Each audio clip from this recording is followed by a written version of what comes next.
To make your accordion fold, you're going to need to fold your paper into 8 sections. So the way I do that is I just keep folding it in half.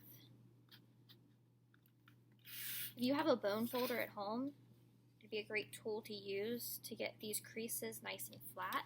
I don't have one on hand, so I am just turning every single crease I make over so that it'll lay nice and flat. So I have 2 sections now. I need to fold it in half another time. So I'm going to take the end and fold it towards the crease.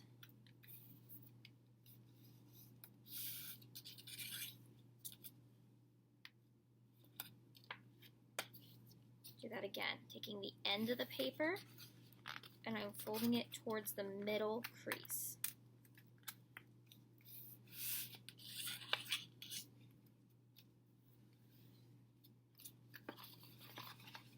Turn it over and crease it again.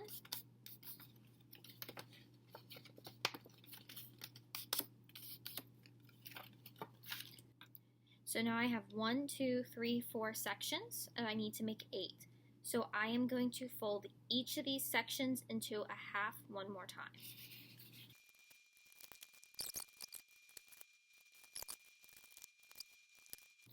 Alright, so now I'm going to double check, make sure I have 8 sections. Looks like I have 1, 2, 3, 4, 5, 6, 7, 8. So I am good to go. I'm now going to take my paper and fold it back and forth like an accordion.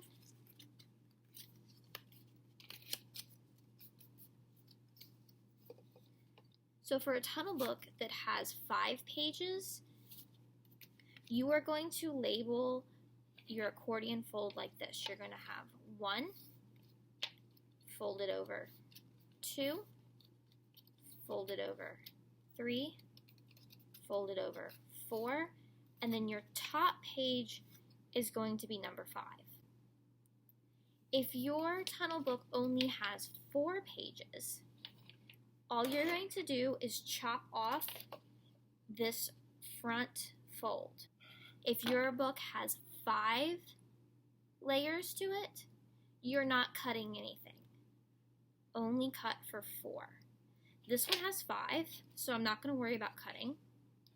So when you have your 2 accordions laid out next to each other, the one on the right is going to mirror the one on the left. So what that means is instead of starting over here and labeling 1, I'm going to label 1 over on the left side.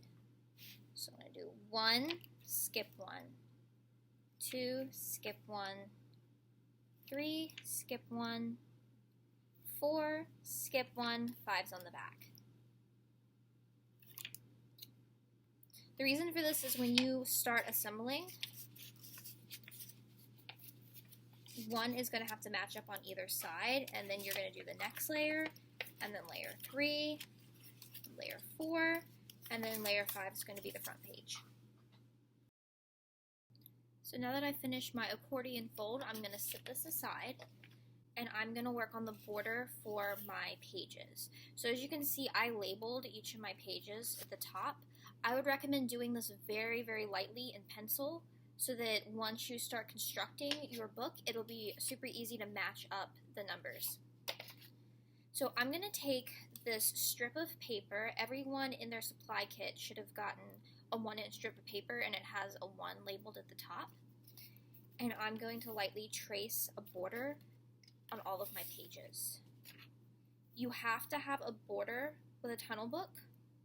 Otherwise, you're not going to have any way to assemble and attach your pages.